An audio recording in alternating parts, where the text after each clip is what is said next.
Hey, my name's Naomi. Let me walk you through my little world, just so you know who you're dealing with here. I grew up with just my mom, Sarah. She was a nurse, always running off her feet to make ends meet, but somehow, she managed. We never had much, but she busted her ass to make sure I never felt it. Every evening, when she'd slump down at our kitchen table, I'd hear bits and pieces about her day, how she helped an old man walk again or comforted someone who had nobody else. It got me thinking, early on, that I wanted to be in the helping business too, just with less blood, so biology was it for me. As for my dad?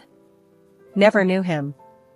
He was out of the picture before I could even crawl, and Mom never talked much about him, except to say it was just us, and that was enough. And honestly, it was. School was my thing, especially science. I ate up anything to do with cells and genes, anything that explained a little bit of why we're here and how we tick.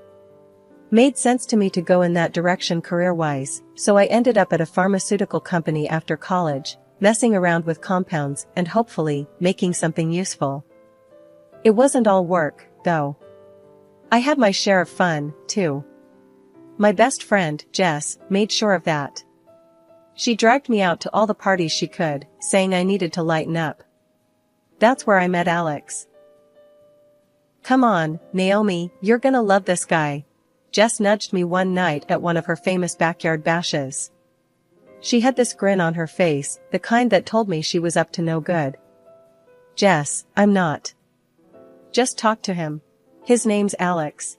Cute, funny, and as nerdy about music as you are about your science stuff. She pushed, practically shoving a drink into my hand. I remember rolling my eyes, but let's be real, I was curious. So, I let her lead me through the crowd, past the makeshift dance floor where a couple of guys were trying way too hard, to where Alex was standing, awkwardly holding a beer and looking like he wanted to be anywhere but at a party. Hey, Alex, this is Naomi. Jess introduced us with a little too much enthusiasm. Naomi, meet Alex, the only other person I can tolerate for more than an hour. We talked about everything that night, from the latest rock albums to the weirdest science facts. Turned out, he was into biology too, but more the corporate side of things. His dad ran a toilet paper company, which cracked me up. A toilet paper tycoon, huh? I teased. Hey, everybody needs it. Alex shot back, laughing. What about you? Saving the world one petri dish at a time? Something like that. I grinned. We clicked, simple as that. A year flew by with Alex. Movies, late-night talks, dinners with Jess, poking fun at us for being disgustingly cute. Everything was pretty perfect, till he wanted me to meet his folks. I was game but nervous as hell about it. His dad was this big-shot business owner, and his mom stayed at home, keeping their life in order. We met at some swanky restaurant downtown that had more forks at each setting than I had drawers in my kitchen. Alex held my hand under the table, giving it a reassuring squeeze as we waited for his parents to show up. They're usually right on time, Alex muttered, checking his watch for the umpteenth time. Just as he said it, a man with a commanding air and a woman with a carefully styled bob walked in. George and Linda, the people who could potentially be my future in-laws. Mom, Dad, this is Naomi. Alex introduced me with a proud smile. Linda offered a smile that didn't quite reach her eyes as she took me in, from my hair down to my shoes. George, however, gave a warm handshake, his grin genuine. Nice to meet you, Naomi. Alex has told us a lot about you, George said, settling down beside his wife. The dinner started off well enough. We talked about mundane things, weather, the restaurant's decor, and a bit about George's toilet paper empire, which he discussed with a sort of bemused pride. Then Linda, swirling her wine glass, leaned in with a smile that felt more like a shark sizing up its next meal. So, Naomi, Alex tells us you're a biologist. That must be interesting. Yeah, it's pretty fascinating work. Getting to see the building blocks of life, helping develop new medicines, I replied, trying to sound both enthusiastic and humble. And your parents must be proud. What does your father do? Linda asked, the question dropped like a casual afterthought. The table seemed to go a bit quieter. Alex's grip on my hand tightened. I hesitated, the weight of her question sinking in. I wouldn't know, actually. My dad left before I was born. It's just been me and my mom, I said, keeping my voice steady despite the churn in my gut. Linda's eyebrows shot up, her smile faltering. Oh, I see. That's rather unfortunate. It's hard to know what you're getting with uncertain lineage. Not knowing if there's a history of, well, undesirable traits. My mouth felt dry. I glanced at Alex, whose jaw had tightened. I think people are more than their genetics, I managed to say. Of course, but you know, the apple doesn't fall far from the tree, Linda continued, her tone light but her words heavy. For all we know, he could have been a drunk or worse. And being raised by a single mother, well, it's not the ideal situation for stability, is it? George seemed uncomfortable, shifting in his seat as he tried to change the subject. Linda, why don't we? No, George, these are legitimate concerns. We're thinking about the future of our family here. Linda cut in, her gaze fixed on me like I was a problem to solve. Alex finally spoke up, his voice firm. Mom, Naomi is amazing. She's smart, kind, and the hardest worker I know. Whatever her dad was or wasn't doesn't change who she is. The rest of the meal passed in a blur of tension. I pushed food around my plate, feeling like I'd been put on trial and found wanting. When we finally left the restaurant, the relief was palpable. A whole year of mostly bliss and a little bit of family drama flew by, and there we were, sitting at my mom's cozy kitchen table, talking wedding plans. Mom was all smiles and tears, thrilled to bits about the big day. Naomi, this is going to be beautiful. I'm so proud of you, she kept saying, squeezing my hand. Just as we were picking colors and themes, Alex's phone buzzed. His face fell as soon as he saw who it was. It's my mom, he said, excusing himself to take the call in the next room. The change in his tone had my stomach tightening with nerves. I exchanged a worried look with Mom, who mouthed, "Everything okay?" Moments later, Alex came back, looking like he'd seen a ghost. My dad had an accident. He's in the hospital. We need to go, now. He rushed out the words. We grabbed our things and sped to the hospital. The drive felt like the longest of my life, each second stretching out as I imagined the worst. When we arrived, Linda was pacing the waiting area, a mess of worry. He just lost consciousness while driving. Thank God someone saw and called it in, she said, her voice cracking. He was supposed to be at a meeting. Now they're saying it's his lungs, they found a serious disease. My heart sank. What do they say needs to be done? I asked, trying to keep my voice steady for Alex's sake. He needs a part of a lung, a transplant. Linda choked out the words. They want to check if Alex could be a donor. Without hesitation, Alex spoke up. Let's do whatever tests are needed. I'm here, I'm ready.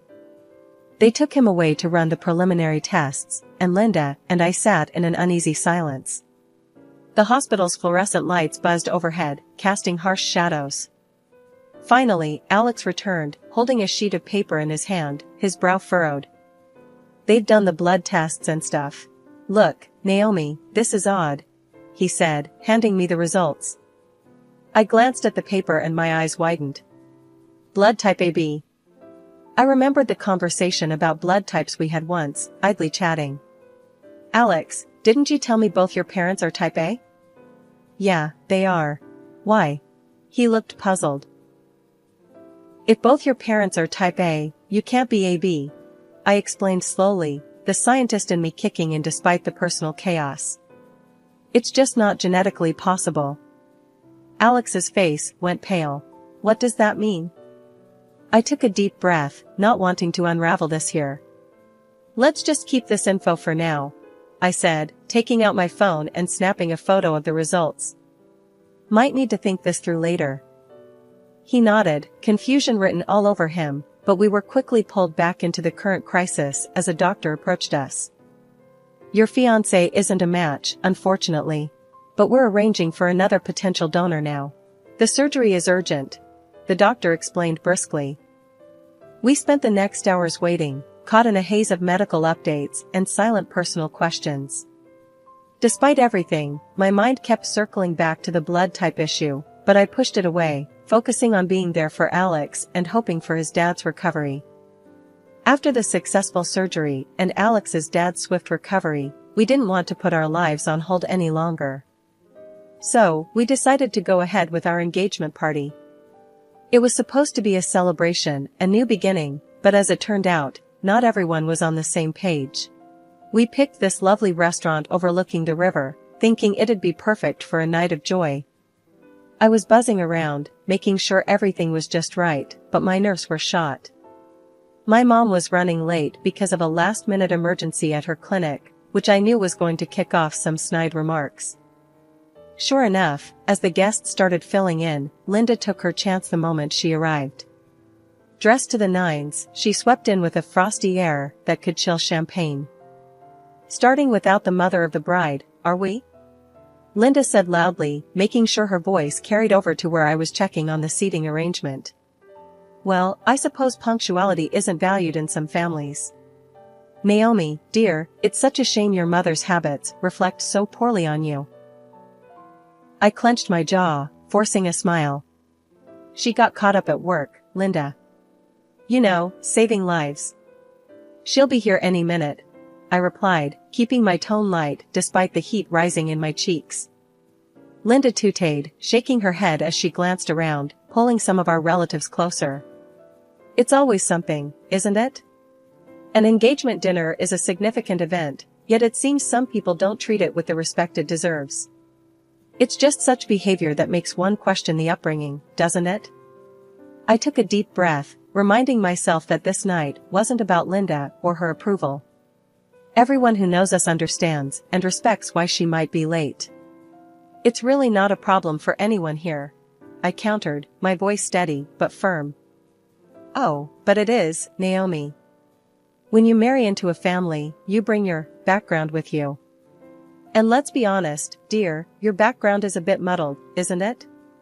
Linda continued, her voice dripping with disdain. A daughter born out of wedlock, to a woman who couldn't even manage to catch a husband. The murmurs around us grew, and I saw Alex's face darken from across the room. He started to make his way over, but I raised my hand slightly, signaling him to let me handle it. Linda, my mother has done a remarkable job raising me on her own. She's shown me the value of hard work and integrity, something we all appreciate here, I said, my voice louder now, making sure it carried the weight of my conviction. And Alex and I are committed to each other, regardless of what anyone else thinks or says. The atmosphere was thick with tension, but I didn't want the evening to spiral into conflict. I took a deep breath, glancing around at the gathered friends and family who were here to celebrate with us. Let's not let this delay us any further, I suggested, my voice calm but carrying. Please, everyone, let's sit down and enjoy the evening. We're here to celebrate our engagement, something happy and full of hope. The engagement dinner was in full swing, despite the rocky start. Everyone seemed to be enjoying themselves, laughing and chatting over plates of delicious food. I was making my rounds, ensuring all our guests felt welcomed, when the front door of the restaurant swung open. My heart leapt. It was Mom, finally here, looking a bit flustered but as beautiful as ever in her elegant dress. Sorry I'm so late, everyone, she called out, making her way through the crowd to where we were gathered around a table with Alex's parents. I figured it was as good a time as any to formally introduce her to Alex's folks. Mom, this is George and Linda, Alex's parents, I said, gesturing towards them with a smile. But as soon as my mom laid eyes on George, her whole demeanor changed. She let out a sharp gasp, covered her eyes with her hands, and staggered back a step. It was like she'd seen a ghost. Mom? What's wrong? I rushed to her side, completely bewildered. She was pale, shaking her head as if to dispel a nightmare. George, too, looked like he'd been struck, his face draining of color, his eyes fixed on the floor. This can't be happening. my mom murmured, her voice barely audible. We can't, this wedding can't go on. Confused and starting to panic, I pressed. Mom, what are you talking about? What's going on? She finally looked up, her eyes filled with tears. Naomi, this is too much. George is your father. We can't do this. The room fell silent instantly, the earlier noise dying down as if sucked away. Murmurs began to ripple through the crowd, everyone trying to grasp what they had just heard. Linda, who had been sitting quietly, suddenly stood up, her chair scraping loudly against the floor. George, what is she talking about? What is this nonsense? George couldn't meet her eyes. He just stared at the ground, his voice a tortured whisper. It's true, Linda. I was with Sarah before you. When she told me she was pregnant, I wasn't ready. I left her. I never knew. I never thought. Alex, who had been standing by my side, looked like he was going to crumble right there. Dad? You mean? Naomi and I are. He couldn't even finish the sentence, his face crumpling in despair. I felt numb, the shock too big to process. My fiancé, the man I loved, was my half-brother. It was like a twisted nightmare, except I was wide awake. Can't be together? Alex managed to choke out, his eyes glistening with unshed tears. I didn't know what to say, what to feel. Everything was collapsing around us. Our future, our plans, the life we'd imagined together, all tainted by a secret that should have come out decades ago. After the bombshell about my dad, the room felt like a pressure cooker about to blow. Confusion and shock were written on everyone's faces. That's when I remembered something crucial, those blood test results from before Alex's dad's surgery. I needed to make sense of everything, not just for me, but for everyone caught in this mess. Can everyone just stop for a moment? My voice cut through the murmurs, louder than I expected. All eyes turned to me. Linda, I said, looking directly at Alex's mom. I have to ask, why do you and Alex have different blood types? What's going on there? Linda's face went pale, her eyes darting around, looking for an out. She opened her mouth, then closed it, the words failing her as her husband turned to her, his expression hardening. Tell me the truth, Linda. Now. George's voice boomed across the room, his patience worn thin. She stumbled over her words, trying to grasp at any explanation that could save face. It's a misunderstanding, that's all.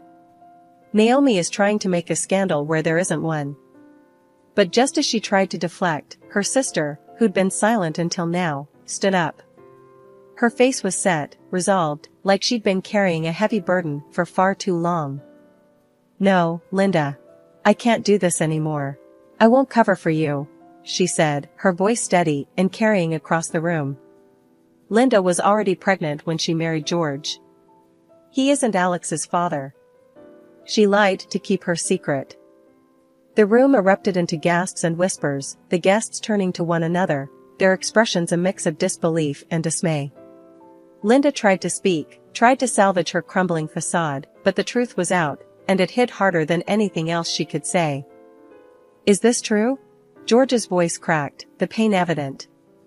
Linda's silence was answer enough. Alex looked from his mother to his uncle, then back to me. The hurt in his eyes was almost too much to bear. Mom, how could you?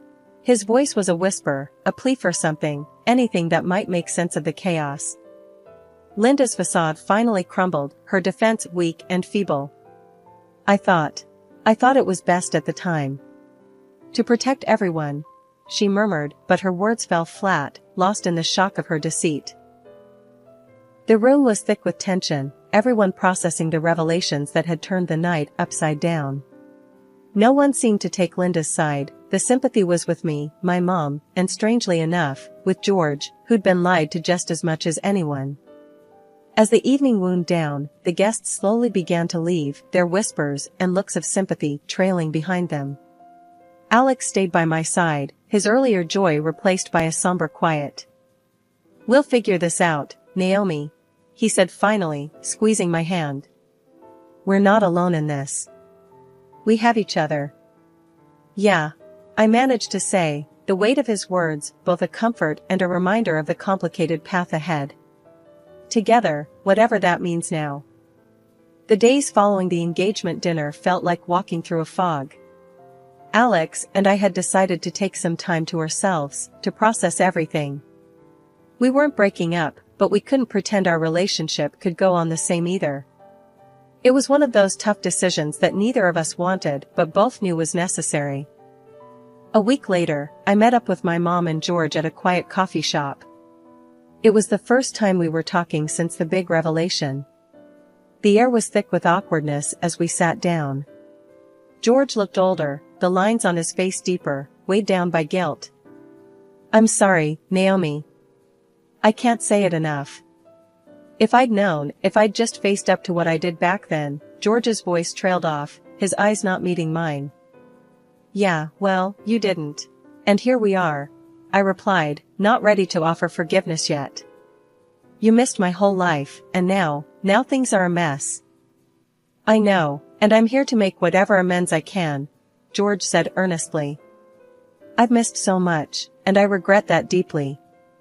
I want to be part of your life now, if you'll let me." I looked at my mom, who had been quietly sipping her coffee. "Mom, what do you think? Can we even start to fix this?" She set her cup down, her voice steady. "I've had a lot of years to think about what happened. I was angry, so angry at George, for a long time. But holding on to that hasn't helped me, or you. If George is sincere, and I believe he is, maybe it's time we tried to move forward." Moving forward sounded good in theory, but it was hard to know where to start. "Okay, let's say we try this. What does moving forward even look like?" I asked, genuinely unsure. George leaned forward, his expression serious. "For starters, I want to be there for you, however you need. And not just with words. Financially, emotionally, whatever gaps I can fill." It felt weird, considering letting George in after everything. But Mom seemed to think it was worth trying, and I trusted her more than anyone. "And what about Linda and Alex?" I had to ask, the question hanging over us. George's face clouded over. "Linda and I are figuring things out. As for Alex, he's heartbroken, Naomi. He loves you.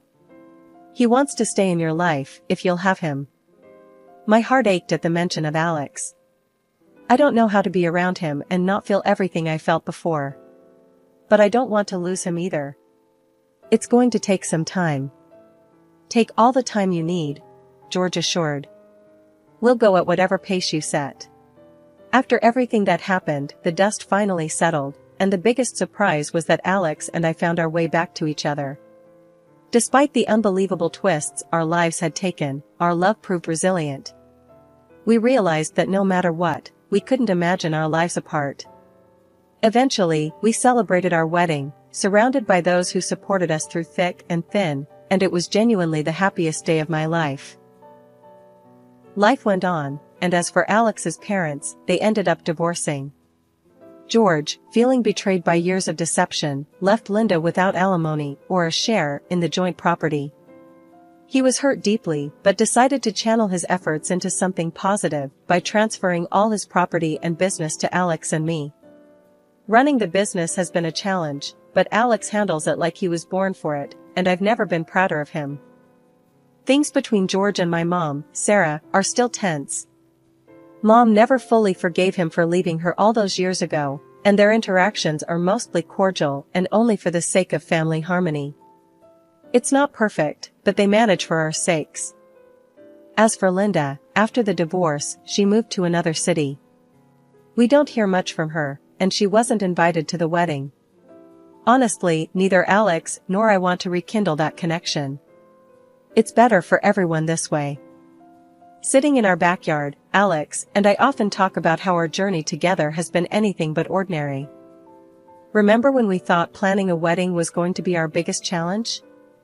I joked one evening, sipping on my tea as the sun set beautifully in front of us. Alex laughed, wrapping an arm around me. "Yeah, life threw us some curveballs, didn't it? But look at us now. Yeah, stronger than ever, I agreed, leaning into him. I wouldn't change a thing about our story. We've come to understand that life doesn't have to be perfect to be wonderful. We've faced challenges that would have broken many, but here we are, living proof that what doesn't kill you really does make you stronger. Our story isn't just about the struggles, but also about overcoming them, about love finding a way, and about building a future together no matter what.